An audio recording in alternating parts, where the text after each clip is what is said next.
Okay. They're All imploding right. already. Help them implode. All right. Let's also actually listen in, because the envoys of the country in United States, United Kingdom, they have gone and spoken to media organizations, media outlets, and have once again reiterated what India has been saying, that this is the strike that has been calibrated, measured, and precise. This has been done as retaliation to the 22nd April terror attack that happened in Pahalgam.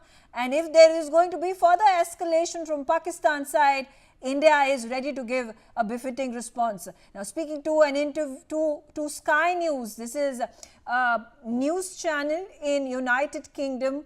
An interview has been given by India's High Commissioner to the United Kingdom, Vikram Doraiswamy, and he has said that India will respond to any escalation from Pakistan proportionally and exactly in the same light. And listen into what he said. Well, look, let me show you this photograph of yesterday, I believe it is, to your viewers. This person here is a sanctioned terrorist under the American sanctions regime. His name is Hafiz Abdur Rauf. He's the brother of the founder of the terrorist groups that you're mentioning. Look who's behind him, Pakistani military. Look at the coffins there. They have the Pakistani national flag. If you're going to be giving terrorists state funerals, what does that make of your system? And everybody knows that for the last 30 years, Pakistan has used this as a means of subcritical warfare against India. If the international community really wants to be able to look at this and worry about it, the simple solution is to tell Pakistan it has an opportunity for an off-ramp. These are things that the world should have compelled Pakistan to do 30 years ago, and to compel them to implement their promises about taking down this infrastructure. It has not done so. Well, look, it is a fluid situation out there. I don't know how helpful it would be to have independent journalists or any kind of journalists wandering around in an area where there is active military operations happening. The logical solution would be, as we've said repeatedly, for Pakistan to take the opportunity of an off-ramp, which we have made abundantly clear, including this morning, that if Pakistan stops attacking our military facilities, the matter ends there. But Sumit, I'm going to come to you. And again, yesterday the Foreign Secretary of India, Vikram Misri, had gone and showed that picture. That picture is telling in itself that you have the Jaish-e-Mohammed operative Hafiz Abdul Rauf standing over there, mourning the deaths of the family members, 13 of them that have died. And right behind him, there are Pakistani army personnel in their army fatigues, mourning with him, a state funeral being given, the coffin being wrapped in the Pakistani flag. What more proof does the world need in the complicity that the Pakistani establishment, the ISI and the military have in supporting, harboring, backing terrorists, whether it is Jaish-e-Mohammed or Lashkar-e-Toiba? I think, Meghaji, the world always knew it. They were just pretending to be ostriches and pretending to be blind. But yesterday, Pakistan put it out on possibly on a picture cinema screen. You see, what did we see there? We see terrorists there. He was presiding over that namaz or janaza, whatever it was.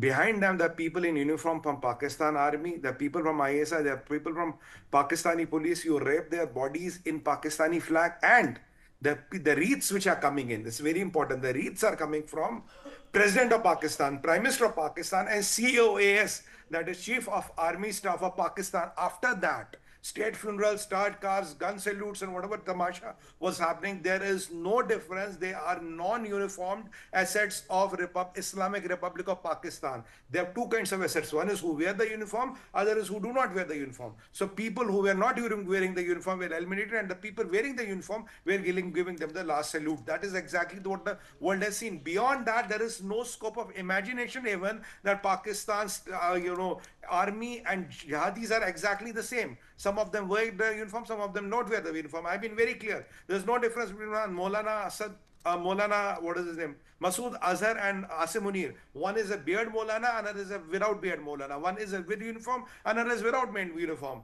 Asim Munir, Ismail Hania, Hassan Nasrullah, Qasim Soleimani, they're same. They are synonyms of the same word. And Pakistan is the epicenter of terror. The world has seen that after that, what is grey list and black list? They should be declared as a terrorist state and thrown out into dustbin. But it is our job. They're creating the mess with us. We'll go and dismantle them this time. They have taken a galat pangali ab ki bar. We'll dismantle them. We'll settle them for good. Today, even the infrastructure within Rawalpindi is attacked. The myth that Rawalpindi is invincible is gone. They have hired these private military contractors for evacuation. Munir and what is it, Shamshan for who are two brothers. They are there with their plane to extract them when if the push comes to shove. This Pakistan has to be broken. Balochis have already declared independence. Balochis say we have captured Quetta. There are a lot of things which are happening. When the dust will settle, Meghaji, it will be a new dawn. There will be nothing called Pakistan. There will be 4 states or 4 countries that will be born out of Pakistan. And let's hope they hopefully live in peace. Otherwise, we'll have ways and means to settle them. The message from India is very clear. We have risen to a stature wherein Israel and America used to do these kind of heroic missions. Now India is on that stature and league, which is unchallengeable. And Modi ji was right. Dunia mein kahin bhi jaoge, we'll hunt you down to the ends of the earth. That was the message, was loud and clear. And we did it in 40 days. 14 days we settled these Pakistanis. And that myth, Pakistani Punjab is invincible, Rawalpindi is invincible, Karachi cannot be touched, Islamabad cannot be touched, and that nuclear bogey, Islamic bomb, all that stands blown to smithereens. There's nothing called this. Okay. We will go and find you, hunt you, and eliminate you when the need comes. Surinder Singh Jali, the fact that this operation was being estimated largely to be a single day operation, which launched on 7th of May. There have been retaliatory action coming in from Pakistan, not once but twice over. Yesterday also there were a number of these missiles and drones that had been intercepted by the air defense system, the S-400s of India, in various parts, various districts, around I think 10 to 15 of these districts have been targeted by Pakistan. How do we ensure that Pakistan stays deterred this time around? Dismember Pakistan, take back POK and Gilgit-Baltistan and help liberate Balochistan and Khyber Pakhtunkhwa. As simple as that. Mega, last week on Sama television, and I'm going to quote you, 2 of their journalists said, quote opens, Pakistan has played the Sikh card by keeping the Kartarpur Sahib corridor open, quote close.